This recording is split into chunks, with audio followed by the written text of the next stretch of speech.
Dicen que para momentos excepcionales, acciones excepcionales. Por eso hoy hablamos de Cuba, la mayor de las Antillas. Particular interés tenemos los demócratas en que las situaciones vayan bien en este país, que las situaciones realmente empiecen a mejorar. El pasado 11 de julio, en horas de la mañana, se inició en San Antonio de los Baños una protesta social, y no cualquier protesta social. Son hechos inéditos por su proporción, el resultado de agravamiento de condiciones sociales, económicas, sanitarias y por supuesto políticas en ese país. Hoy hablaremos de libertades, de cambios, de vacunas, de finales o principios con José Hassan. Es periodista, un excelente periodista que ha decidido adelantar unas investigaciones, unos trabajos especiales y además un medio diferente en Cuba, país que tiene 62 años gobernado por la dictadura castrista. Amigos, el programa de este domingo no podía ser diferente. Tenemos que colocar el ojo en donde en este momento hay no solamente noticias, sino también pasión, agite necesario y mucha, pero mucha emoción. Además de una serie de consideraciones de índole político de las que hablaremos más adelante, pero particularmente y personalmente me gusta motivar este espacio desde lo que siento. José Hassan está con nosotros. Es, en principio, un extraordinario periodista cubano que además ha tenido la valentía de llevar junto a un grupo de jóvenes trabajadores un periódico, un medio independiente que se llama El Toque. José Hassan, además, tengo la suerte y el honor de llamarlo amigo. ¿Cómo estás? Muy bien, muchas gracias, Caterina. Un placer estar en tu programa. El gusto es todo nuestro, José. En la parte inicial del espacio vimos parte de los sucesos que se han estado desarrollando recientemente en tu país natal, en la mayor de las Antillas, en la bella Cuba. Cuéntanos, por favor, ¿a ti te ha sorprendido lo que ha pasado? Porque a muchos al parecer sí. Para serte sincero con el moto de tu programa, siendo honesto, sí, no me esperaba esto en este momento. Cuando uno mira la situación y analiza el contexto, aparentemente estaban las condiciones creadas para un estallido social de estas dimensiones. Todo, ¿no? La tormenta perfecta, la mezcla de problemas de abastecimiento, es decir, el drama que es conseguir comida en Cuba, la crisis de medicamentos que hay, los apagones, más la COVID fuera de control, hacía como una tormenta, ¿no? Perfecta. Pero de todas formas, condiciones similares han existido durante muchísimo tiempo y Cuba no estallaba. Hoy los teóricos, sociólogos, politólogos dirán, bueno, esto, estaban las condiciones, era cuestión de tiempo, pero para nosotros era cuestión de, ¿tendríamos valor suficiente el pueblo cubano para hacer algo como esto? Y bueno, yo creo que de valor andan sobrados unos cuantos en Cuba desde este domingo 11 de julio. En este programa me imagino que analizaremos las causas posibles a esta altura, lo que se ha demostrado, pero para mí lo principal en estos primeros días después de los eventos del domingo 11 de julio son dos cosas. La valentía del pueblo cubano de perder el miedo. Sí. Ha dicho una periodista muy conocida, Giovanni Sánchez, haciendo referencia a frases que están diciendo la gente en Cuba, que lo hemos perdido todo Hasta el hasta mismo. el miedo.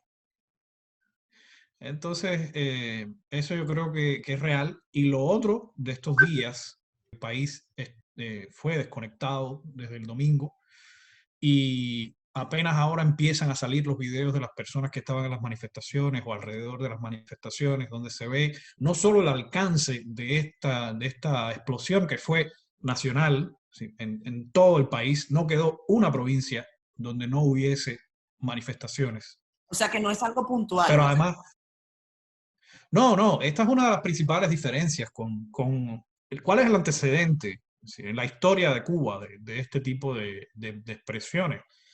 Bueno, solamente dos en 60 años, 62 para ser más exactos, después del 59 de la Revolución liderada por Fidel Castro en 1959.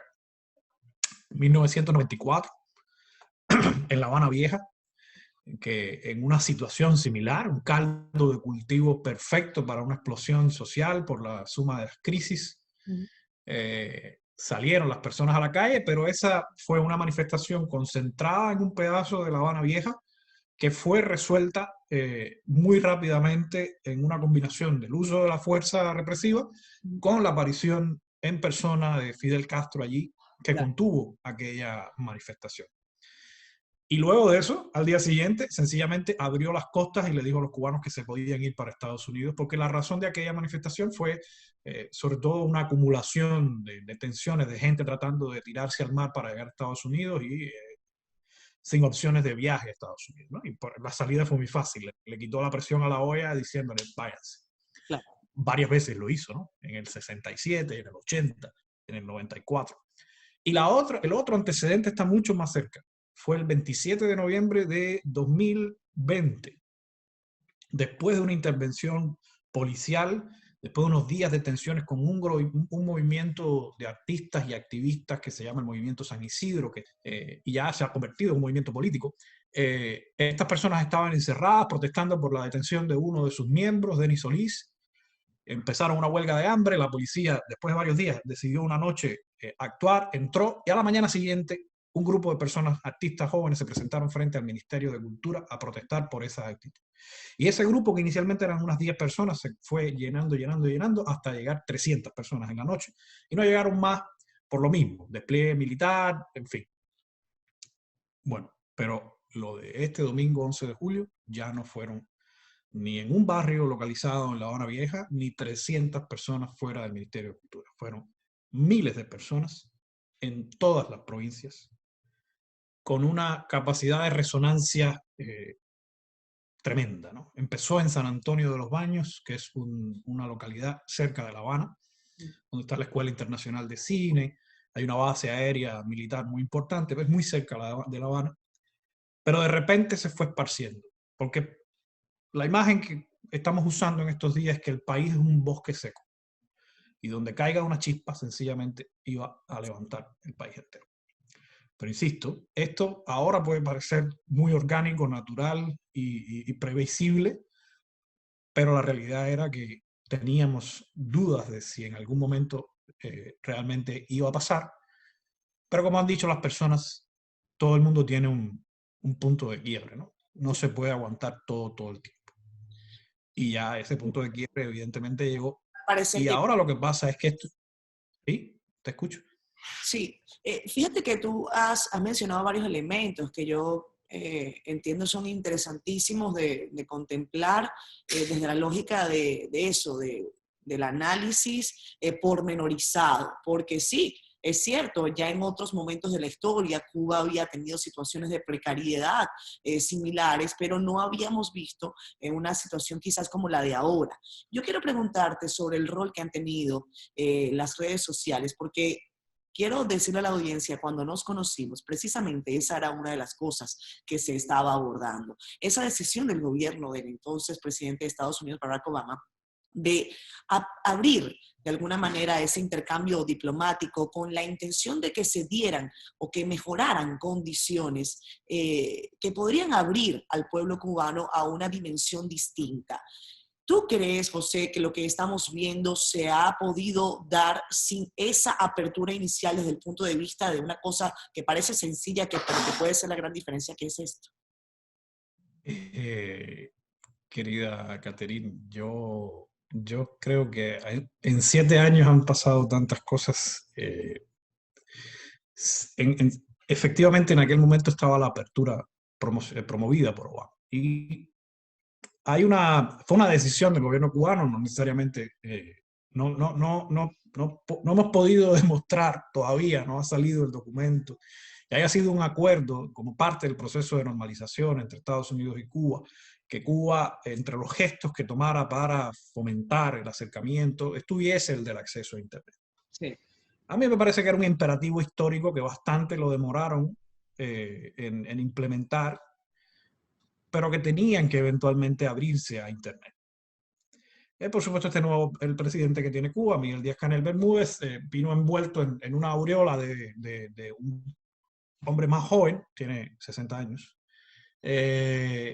pero que venía a traer renovación, ¿no? Aunque a él la palabra esa no le gusta mucho, él habla de continuidad todo el tiempo. Somos continuidad, somos continuidad, somos continuidad. Pero entre sus elementos renovadores estaba el asunto del acceso a Internet.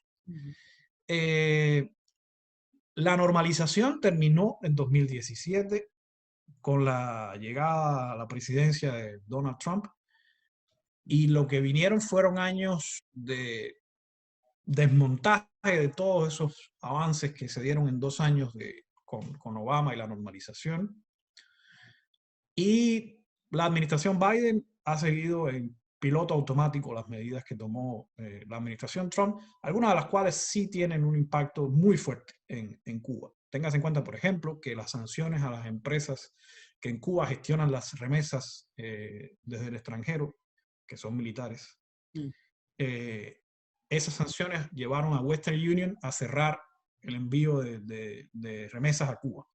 Y Western Union era la vía oficial más usada por los cubanos en el sur de la Florida, en Estados Unidos de manera general, para mandar dinero a Cuba. Entonces, ha habido ciertamente un impacto directo en la recepción de remesas en un contexto de pandemia y del país cerrado, donde los vuelos desde el sur de la Florida y cualquier otro lugar son mínimos.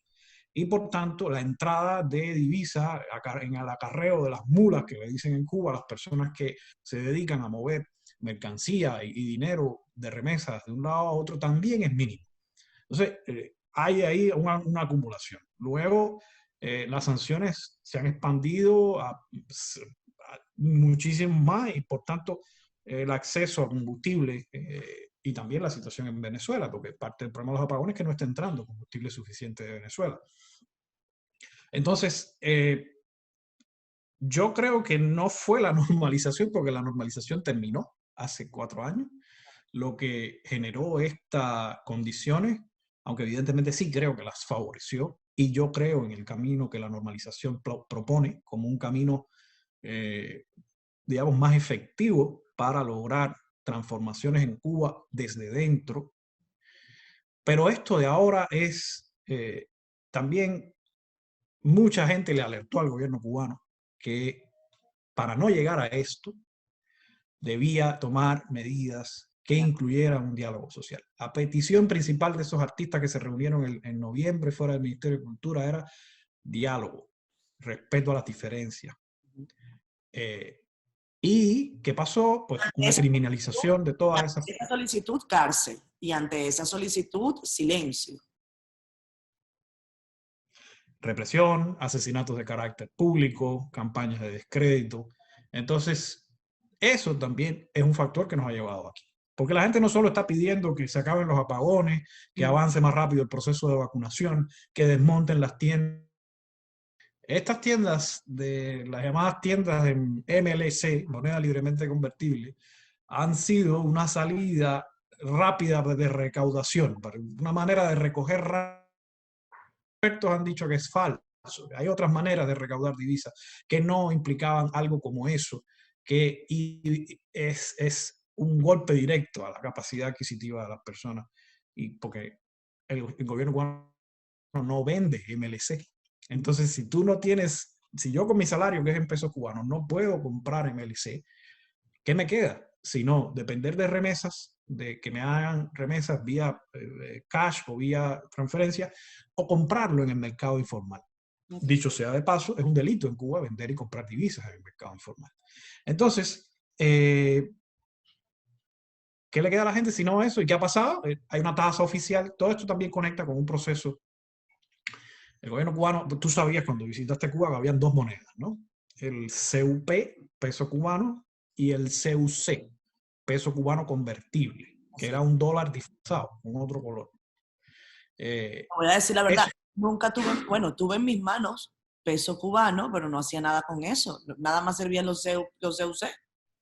Exactamente.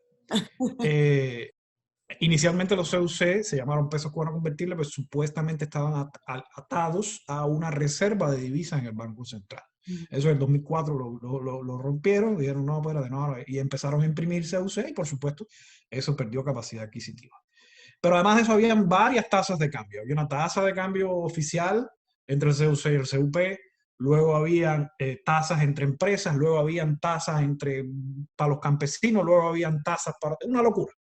Y además la tasa oficial para el sector empresarial estatal, que es el 85% del PIB en Cuba, era de 1 a 1. Un peso cubano igual a $1.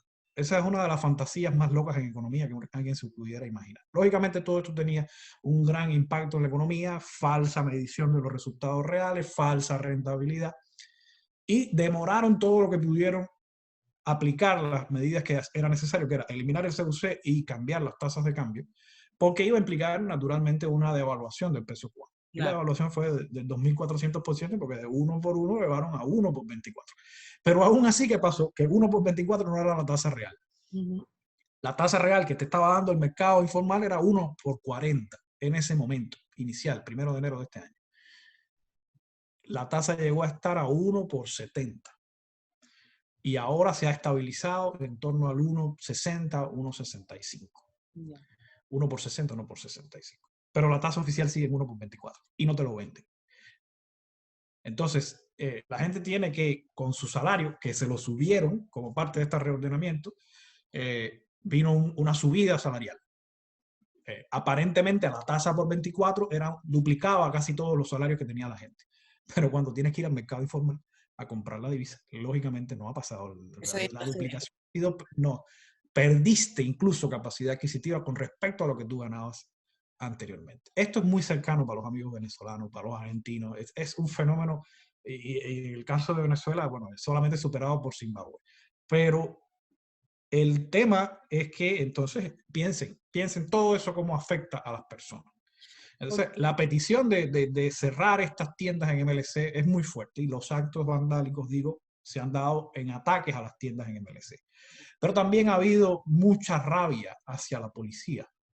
La policía representa la autoridad. ¿Quiénes han salido? Los barrios pobres.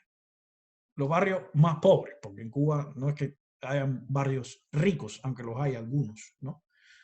Pero esta es una protesta fuertemente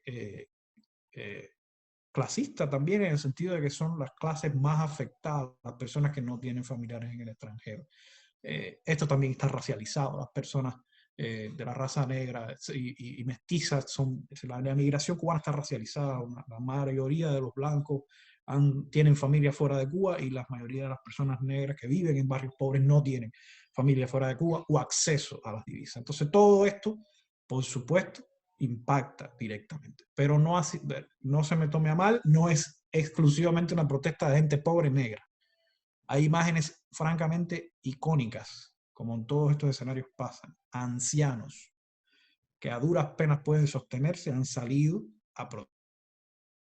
Así es. José, voy a hacer una pausa comercial. Cuando regresemos, yo quiero, además de tener detalles de tu trabajo en el toque, el ejercicio que están haciendo los periodistas independientes. Incluso veía una caricatura que ustedes publicaron recientemente de una persona dándole de golpes a un televisor diciendo no me mientan más. Hablemos de eso, del ejercicio del periodismo y del periodismo decente, sobre todo cuando regresemos, si es que lo podemos llamar así y no solamente lo que es periodismo.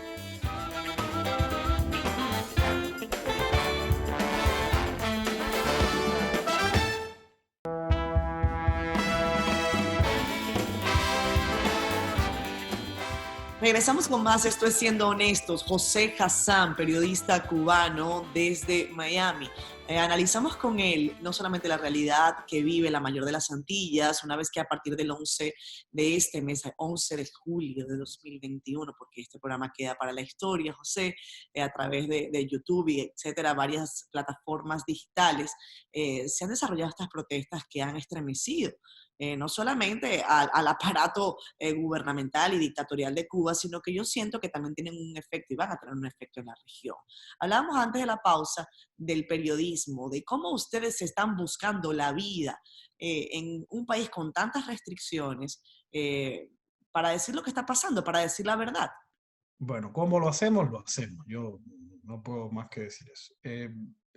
El periodismo independiente volvió a ser un target, un objetivo del gobierno desde noviembre del 2010, del 2020.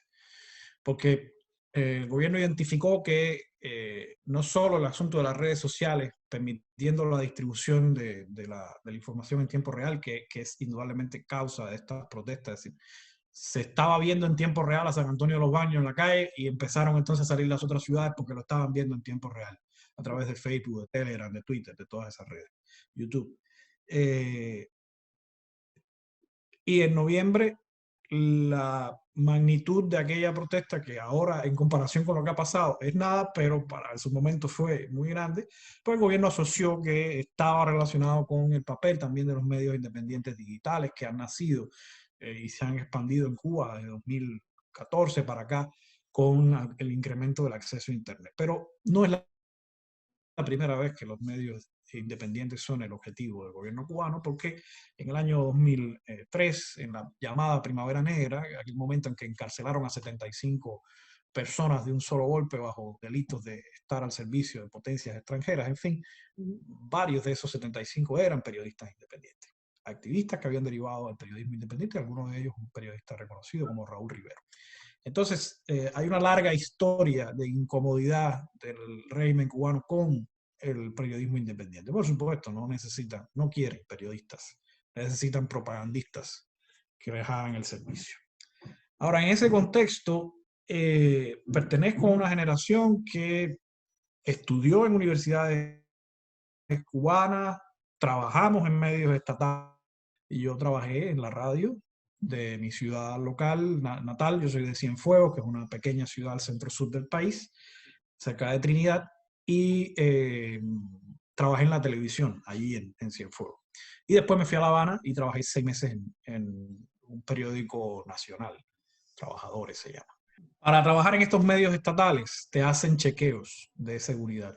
Okay. Y yo no era confiable porque a esa altura ya yo trabajaba con medios digitales independientes o internacionales en ese caso. Porque yo trabajaba con plataformas, revistas digitales norteamericanas y algunos medios europeos. Y como especie de freelancer en Cuba, ¿no? Produciéndole contenido para ellos. Entonces, nada, en 2 minutos me llamaron a la administración del periódico, dame la llave, dame el carnet que tienes aquí y chao.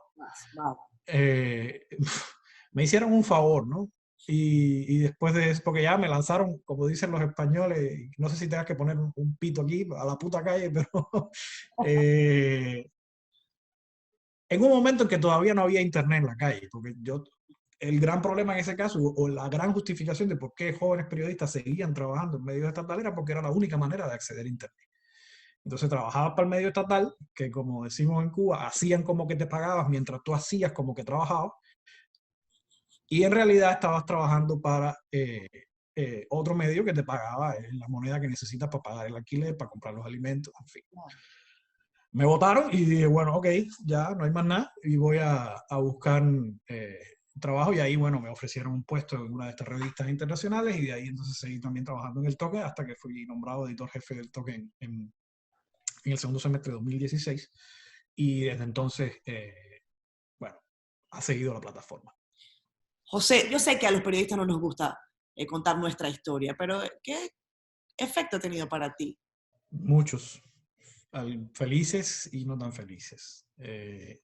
Felices, yo muchas veces me he preguntado en momentos álgidos, en momentos de mucha, donde hemos, por ejemplo, la muerte de Fidel Castro, ahora estas protestas, ¿cómo sería mi vida si yo todavía estuviera trabajando en un medio estatal?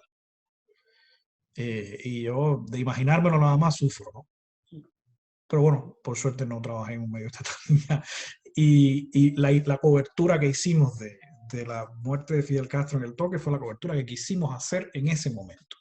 Se le pueden hacer críticas, se le pueden hacer señalamientos, pero fue lo que quisimos y pudimos hacer.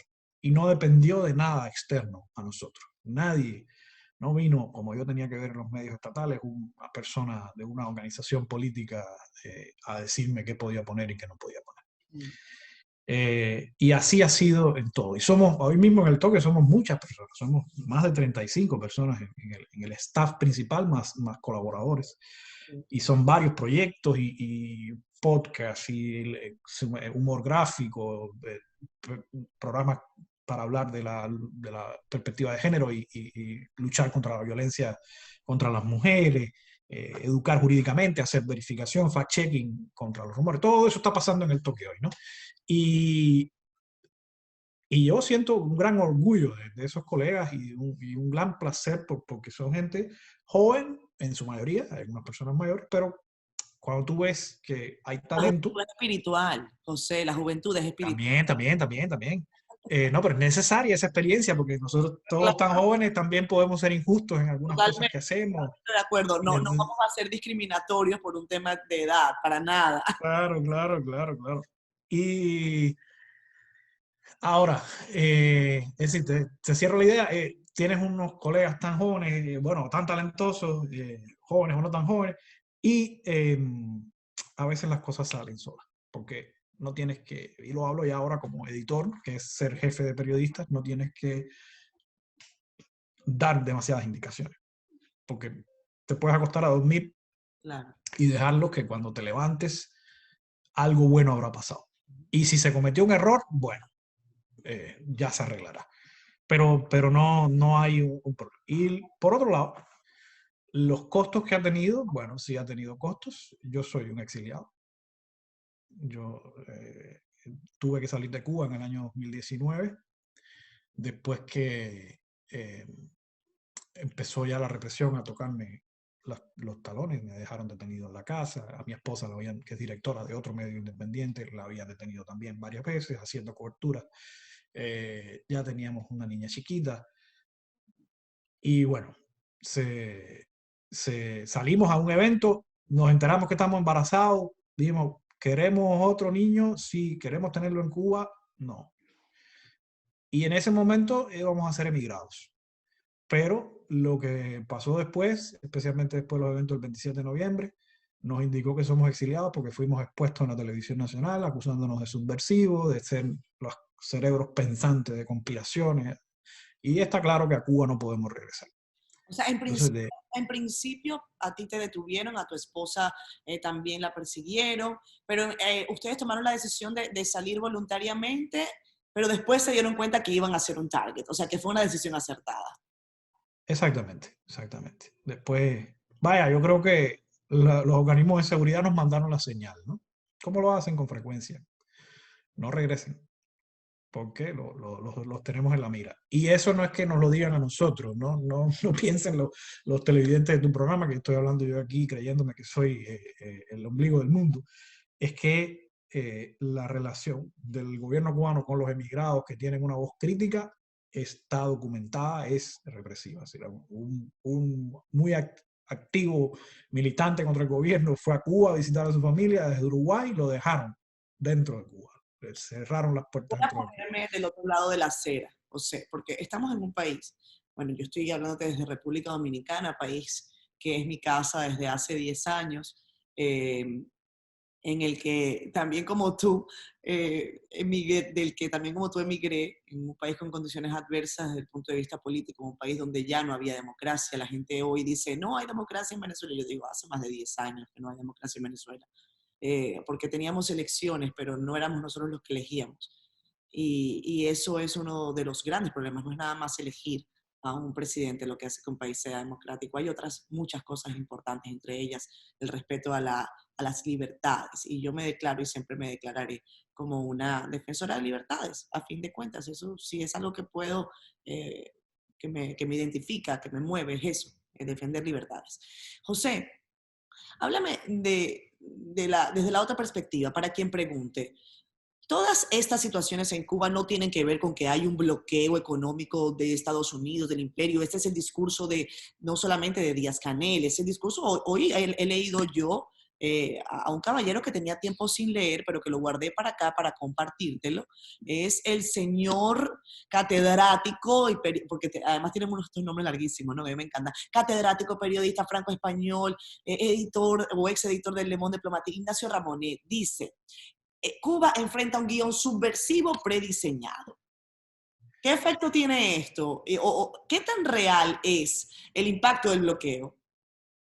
¿Es Sí, bloqueo? es real. ¿No es bloqueo? Sí, sí, sí. A ver, a ver, el término legal americano es embargo. Embargo. El gobierno cubano lo llama bloqueo, porque el bloqueo tiene una implicación de medida de guerra en la que supuestamente, bueno, se impide la llegada por todas las vías de recursos a un país. Yo sí creo que las sanciones norteamericanas sobre Cuba son de las más rigurosas que existen en el mundo. Y que sí tienen un efecto real en Cuba, es innegable. Lo tiene sobre nosotros, que somos periodistas independientes. El trabajo que pasa un medio independiente en Cuba, lo mismo para mover finanzas, para mantenerse, como para usar servicios. En Cuba no se puede usar casi todos los servicios. Imagínate uno, cualquiera, de los que se usan para gestionar un proyecto en el mundo digital de Google, las 1000 cosas que tiene Google para facilitar el trabajo online, plataformas como Trello, qué sé yo, lo que se te ocurra, servidores, hosting, todo eso. Si usted entra desde Cuba, usted está en un país sancionado, a usted le borran la cuenta. Entonces, tienes que estar trabajando todo el tiempo jugándole cabeza a cómo saltarte esas prohibiciones y eso, por supuesto, tiene un costo en tiempo, en esfuerzo, en dinero. Y eso no distingue el gobierno de las demás personas. Luego, la presencia del gobierno en Cuba es total, es transversal. Todos los sectores de la vida cubana tienen presencia del gobierno.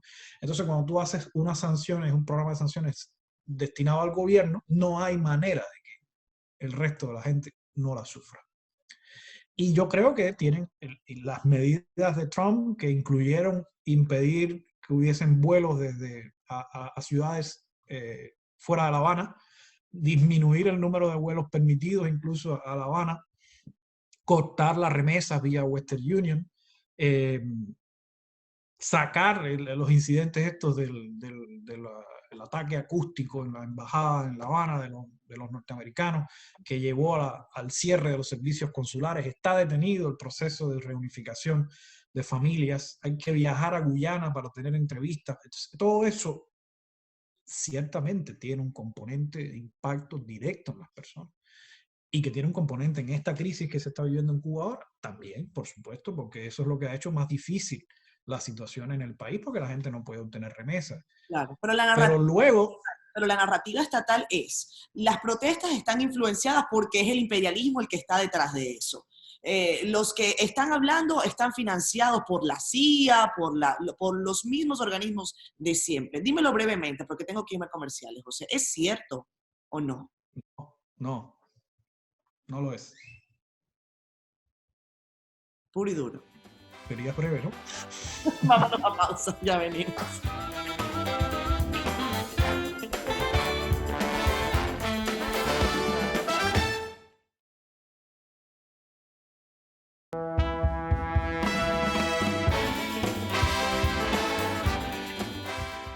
Regresamos. José fue lo explícito que yo misma le pedí, ese es el tema. Yo le dije lo más corto posible, ¿es cierto o no que el imperialismo está detrás de las protestas? Y él dice, no, no es cierto.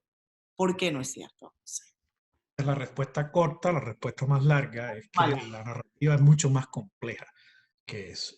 Insisto, sí tienen incidencia, pero esto no es resultado de una conspiración así de alguien diseñando un programa como el gobierno cubano quiere hacerlo. Bueno, el gobierno cubano tiene altísima responsabilidad en esto. Las medidas de abrir tiendas en MLC las tomó el gobierno cubano en las tiendas de moneda libremente convertible. Y aunque digan que no tenían otra opción, es falso. Tenían otras opciones para recaudar divisas. La decisión de ralentizar y de desoír solicitudes, el consenso nacional que hay desde 2011. En 2011, Raúl Castro asumió el poder oficialmente con un mandato, después de haber hecho un proceso francamente democrático. Esto puede sonar contraproducente, pero yo lo recuerdo vívidamente, de asambleas en todo el país, de millones de personas, en la que él pidió escuchar todo lo que la gente tenía que decir. Fue un proceso en que la gente inicialmente no quería creerlo. Él ensayó eso primero en 2007, luego lo repitió en 2011 para decir, ok, de verdad yo quiero escucharlo. Y recuerdo a los militantes del Partido Comunista que tenían que dirigir esas reuniones, le decían, muy a pesar de ello, decían, digan todo lo que tengan que decir porque tenemos la indicación de recogerlo todo, nadie se limite. Porque lo que Raúl muy inteligentemente quería hacer era recoger un estado de opinión nacional, generar consenso sobre dónde estaban las necesidades de la gente y moverse en esa dirección. Por supuesto, ese fue el programa de los lineamientos, que fue la reforma raulista. 2011. 10 años después, no se ha implementado ni el 30% de lo que en ese documento se pidió. Entonces no puedes esperar y seguirle diciendo a la gente que esperen que hay factores internacionales, que el bloqueo. Porque en realidad lo que ha pasado es que la burocracia partidista está interviniendo e impidiendo todo eso. Luego, una pregunta importante que hay que hacerle al gobierno cubano en este momento de la crisis de COVID, ¿por qué no ha parado la inversión en la industria hotelera? Una inversión multimillonaria. Con dinero enteramente cubano, porque no se está usando crédito internacional para eso. Y siguen construyéndose hoteles lujosos en Cuba. ¿Por qué eso no ha parado? Si no hay turismo. Si apenas hay turismo para cuando regresemos, porque los norteamericanos no van a viajar, no tienen permitido viajar a Cuba en turismo. Para cuando salga la crisis de la COVID y recupere el país algo de turismo, lo que hay en planta hotelera existente es más que suficiente y estaba ya desocupada desde antes de la crisis. ¿Por qué no han parado? Esa es una decisión del gobierno cubano. Y esos millones de dólares que han puesto ahí, son millones de dólares que no han puesto en el enfrentamiento médico de la pandemia. Ok, Cuba desarrolló sus propios candidatos vacunales y sus vacunas para la COVID, un éxito científico maravilloso. ¿Tú crees que sí? Sí, no. Yo respeto el trabajo de los científicos de Cuba. Por supuesto, habrá que ver después, pero no hay indicaciones de que sea mentira lo que están diciendo. Al menos nosotros que seguimos el tema. Por eso te lo pregunto con total franqueza, no es agua con azúcar lo que le están inyectando a la gente. Y no es una pregunta con sarcasmo, no, es que realmente si ustedes como periodistas que están haciendo trabajo tienen certeza de que esa vacuna funciona, porque si es así, pues vaya qué buena noticia, ¿no? Todavía certezas a esta altura con el nivel de vacunación que hay no, yo no puedo, nada es categórico completamente, pero al nivel que se hizo estos estudios aleatorios, doble ciego, ese tipo de cosas, los resultados indican eso. Luego habrá que ver cómo es la red. Además, no son vacunas que impidan la transmisión, son vacunas casi que terapéuticas, es para impedir que usted caiga en el hospital. Como otras vacunas en el mundo, ¿verdad? Exactamente. No impiden que uno se contagie, mejoran la respuesta ante el virus y evita que usted termine en el hospital y se muera. Pero menos del 14% de la población cubana está vacunada. Por eso ahora mismo está este brote que va a salir de control y con estas protestas más todavía, lamentablemente. Hoy hay 51 muertos en Cuba al día, lo cual era hace 3 meses teníamos menos de 15 personas al día muriendo. Entonces, esto no va a hacer más que subir y mucho más con estas protestas que están viviendo. Pero lo que decía, ¿por qué lo de la vacunación? Es que Cuba escogió no estar en el mecanismo de COVAX. Cuba escogió esperar a desarrollar sus propias vacunas. Bueno, eso es un costo. Y esa espera, esa decisión de espera, se tradujo en vidas. Esa obstinación, porque algunos lo calificamos así, para mí ha sido una obstinación del liderazgo cubano de no aceptar, por ejemplo, el acceso a COVAX, que en República Dominicana el acceso a COVAX ha sido un desastre, te lo digo, ha sido un sistema también bien ineficiente, pero quizás Cuba, por las características del país, hubiese tenido un lote más importante, quizás, de recepción de vacunas. Mira, mi wild guess aquí es un problema de dinero. No tenían dinero para participar en COVAX, porque COVAX te da un apoyo, pero tienes que pagar algo. Sí. Y sencillamente dijeron, no.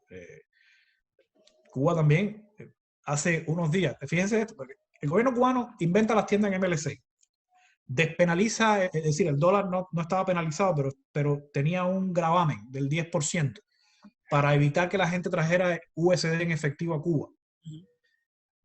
Quitan eso para estimular que la gente traiga USD en efectivo. Y 6 meses después salen en televisión diciendo, no, tenemos las arcas de los bancos llenos, porque por el bloqueo no podemos poner los dólares en ningún banco en el exterior. Entonces hemos decidido que ya no vamos a recoger más USD. Y las personas tienen 10 días para ponerle los USD que tengan en la calle en sus cuentas bancarias si quieren usarlo para comprar en las tiendas en MLP. Mm. Y qué casualidad que esa decisión ocurrió en el momento en que estaban renegociando con el Club de París el término de un periodo de pago con sus acreedores. Qué casualidad que una decisión que iba a permitir recoger, que permitió recoger decenas de millones de dólares que estaban circulando en la calle, así, fresco, coincidía con el momento en que Cuba tenía que desembolsar otras decenas de millones a sus acreedores. Entonces, esas decisiones no las tomó el gobierno norteamericano, ni tienen nada que ver con el embargo. Son decisiones completamente atribuibles. Llevan prometiendo apertura al sector privado y la creación de pequeñas y medianas empresas en Cuba, porque esto, amigos dominicanos, no existe en Cuba. Existe de facto. ¿Sí? En Cuba hay una figura que se llama trabajador por cuenta propia, que es lo que sería un autónomo en otros países. Bien. Bueno, bajo esa figura, que es una persona natural, Sí, el trabajador de cuenta propia, que lo hablábamos tanto aquella vez. es una figura de una persona natural, un individuo. Como persona natural, hay determinadas cosas que no puede hacer porque no es una persona jurídica, que podría ser lo que es una empresa, una microempresa. Bien, bueno, ellos llevan, eso está en los programas del 2011, pero además desde el 2017 están diciendo que ya llegó el momento de finalmente aplicar las pymes. 2021, y aquí estamos, y no lo aprueban. Entonces, no, la responsabilidad con los alimentos, que es una de las crisis, ok, vamos a decir, ok, no, Cuba no puede, Cuba puede comprar alimentos en Estados Unidos, lo que tiene que comprarlo al cash y por adelantado. No sé, es un gobierno que está en bancarrota y que no Y puede puede acceder a comprarlo a crédito, otros pues, países también. Puede comprarlo a otros países, tiene acuerdo comercial con otros pero países. bueno, el tema es que también el crédito, el acceso al crédito, porque no pagaron las deudas, es reducido y evidentemente implica, ¿no? Crea problemas. Bueno, ok, producción nacional. Han cambiado tantas veces el mecanismo de recoger las cosechas de la gente para comercializarlo, siempre buscando meter al Estado en el medio porque es la manera que tienen de controlar la comida y también de evitar, dicen ellos, la subida descontrolada de los precios. La realidad es que estos mecanismos que ellos ponen en el medio son profundamente ineficientes, cargados de corrupción y terminan perdiéndose cosechas en los campos. Claro, increíble. ¿De quién es esa La gente responsabilidad? pasa hambre y se pierden las cosechas. Es así. ¿Y de quién es esa responsabilidad? ¿Del embargo norteamericano? ¿De verdad, Ignacio Ramonet? En fin.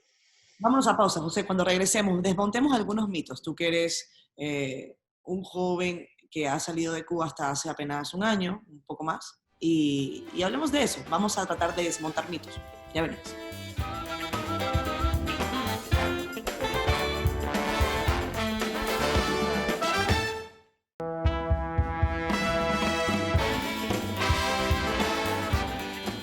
Amigo querido José Hassan, periodista cubano, está con nosotros desde Miami hablando, por supuesto, de los últimos eventos en Cuba. Nos queda muy poco tiempo, José. Me gustaría contigo desmontar uno de los mitos que yo más he escuchado y que quiero que me ayudes a reflexionar sobre si es cierto o no. ¿Tiene Cuba hoy el mejor sistema de salud o uno de los mejores sistemas de salud de América Latina? A mí me es difícil confirmar esa afirmación, especialmente porque puede ser que en cuanto a cantidad de personal disponga de la mayor cantidad de médicos a población Sí, en la región. Pero estos médicos, por muy talentosos y consagrados que sean, no disponen de los medicamentos, no disponen de suficiente equipamiento. Y el deterioro del sistema sanitario cubano es muy evidente, muy evidente. La crisis ha tenido una expresión fundamental en la crisis de medicamentos. Las ausencias, la producción nacional de medicamentos, hay crisis de escabiosis, sarna en Cuba, hay crisis de sífilis, todos son resultado de la falta de medicamentos que hay ahora mismo en Cuba y por tanto es difícil creer que tengamos ahora mismo el mejor sistema sanitario de América Latina. Raúl Castro decidió apartarse del poder, por decirlo de alguna manera, o al menos dejar de estar al frente del Partido Comunista y de la dirección de ese partido. ¿Crees tú que el cambio político en Cuba está condicionado a la presencia de los Castro todavía? Lo creía antes del domingo. Después del domingo 11 de julio no estoy tan seguro. No se me lea mal, no creo que va a producirse un cambio político inmediato en Cuba. Pero yo no creí nunca que el pueblo cubano se lanzara a las calles mientras estuviese vivo Raúl Castro. Y se lanzó. Por tanto, a partir de ahora todo es terreno inexplorado, desconocido para nosotros como país, como sociedad, para el gobierno cubano, que ahora tiene que lidiar con una gobernabilidad retada, aunque yo no creo que esté en juego la gobernabilidad total del país. Y yo creo que la salida de Raúl Castro fue un gran timing para él porque le tocó a su relevo lidiar con la explosión social. ¿Tú crees que lo Y previó? no, estoy especulando, estaría especulando si lo previó o no, pero es sospechosa la coincidencia. Fíjate que hay un relato ahora que se va a salvar, del cual no se va a salvar Díaz-Canel. Díaz-Canel es el responsable de todas las muertes que ocurran en Cuba por resultado de estas protestas. Raúl Castro no. En el peor escenario de una falta de gobernabilidad en Cuba, todavía hay una reserva para el sistema, que es quitar a Díaz-Canel y decir que ha traicionado, ha hecho la deriva de la revolución, ¿Podría ha Raúl, tomado... ¿podría Raúl ¿Eh? volver? ¿Podría Raúl volver? No creo que Raúl vuelva, son los militares. Aquí hay que hablar del poder real en Cuba, el Estado detrás del Estado son los militares. Yeah. Entonces, en el peor escenario, que no creo que lleguemos a ese, compañeros de la embajada cubana que están viendo este programa en Dominicana y que van a mandar un informe a Cuba. Yo no creo que lleguemos a ese. Así que no pasa nada. Saludos para ellos. En el peor escenario es el variante, porque no hay una oposición política organizada en Cuba. No hay nadie que pueda contestar, hacer una alternativa al poder. Son ellos o ellos. Entonces, yo creo que las protestas marcan un antes y un después. Apenas ahora vamos a ver las imágenes más crudas de la represión. Sí. Han derrumbado mito tras mito de la relación del poder y las fuerzas militares y policiales con el pueblo. Siempre se dijo, está por acabar de demostrar, que el día que salieran a matar en una represión, se rompía algo. Y se está rompiendo. O sea, hay figuras icónicas, los Bam Bam, que deben ser muy conocidos en Dominicana, Alberto Álvarez, la música popular está saliendo en masa a decir qué horror esta represión. Dejen a la gente expresarse. Y no están diciendo abajo el bloqueo y dejen a la gente expresarse. Están diciendo qué horror la violencia policial. Entonces, eso puede quedarse en una declaración, pero ahí se rompen cosas, se están rompiendo muchas cosas. Se están rompiendo muchos mitos, que quizás para los amigos dominicanos es difícil de imaginar, pero es mucho de una relación idílica. Siempre la revolución cubana fue muy paternalista. El Estado estaba para defenderte, para cuidarte. ¿Y cómo ese Estado que está para defenderte, para cuidarte, ahora te mata? Eso, mucha gente va a estar en negación ahora mismo y va a decir, no, eso, y se inventarán, y ya están ahí generando matrices, son delincuentes, son vándalos, se lo merecen, va a haber mucha relativización de y por supuesto van a tener toda una izquierda internacional, Ignacio Ramonet et al., acompañándolos en generar este relato de la conspiración, de los vándalos, de la necesidad del uso de la violencia legítima del gobierno para controlar. Ok, pero en los corazones de la gente se rompió una relación muy importante. José, tengo que despedir el programa. Decías en la parte inicial una frase con la que yo estoy de acuerdo. Nos han quitado tanto que también nos quitaron el miedo a los cubanos que están en las calles protestando. Vaya con ellos nuestra solidaridad, porque sé lo que es vivir en carne propia restricciones que parecen para algunos cuando se ven así como sencillas, pero ir todos los días al supermercado, hacer largas filas y no poder llegar a tu casa con nada en las manos para darle a tus hijos es muy duro. Y eso solamente hay que vivirlo para saberlo. No puedo yo dejar de pensar en el drama que están viviendo madres que diariamente tienen que vivir esa realidad y que además cuando logran tener acceso a algún alimento y lo guardan en una nevera maltrecha, entonces se les va la luz y lamentablemente se les daña la comida porque a veces tienen que caminar durante cuadras para conseguir hielo fresco. O hielo seco para mantenerlo, o sal, o lo que sea. Ese drama está muy cerca de la República Dominicana desde el punto de vista geográfico. José, ¿vas a volver a Cuba pronto? ¿Esperas? No, lamentablemente no.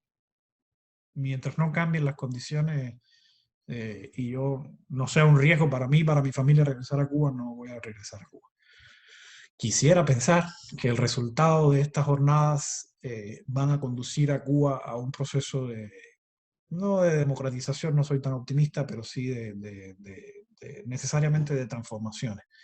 Para que el Estado se mantenga, creo que van a necesitar tomar determinadas medidas que eventualmente en el futuro ojalá se puedan traducir en democratización. Pero yo no soy tan optimista en el corto plazo y bajo ese optimismo no tengo ningún plan de regresar a Cuba ahora mismo.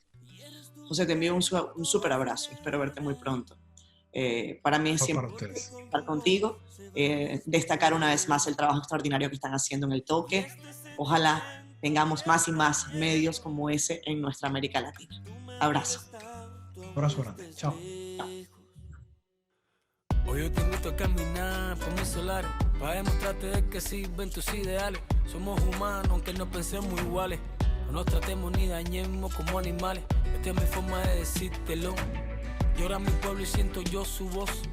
Tú 5-9, yo doble 2. 60 años, trancadas dominó. Bombo y platillo a los 500 de La Habana. Mientras en casa las cazuelas ya no tienen jama. Que celebramos si la gente anda deprisa. Cambiando Che Guevara, llama al tipo la divisa. Todo ha cambiado, ya no es lo mismo. Entre tú y yo hay un abismo. Publicidad, un paraíso, un varadero. Mientras las madres lloran por sus hijos que se fueron. Se acabó. Tu 5-9, yo doble 2. Ya se acabó. 60 años, trancadas dominó, mira. Se acabó. Tu 5-9, yo doble 2. Ya se acabó. 60 años, trancadas dominó. Somos artistas, somos sensibilidad. La historia verdadera, no la mal contada. Somos la dignidad de un pueblo entero pisoteada. A punta de pistola y de palabras que hoy son nada. No más mentiras.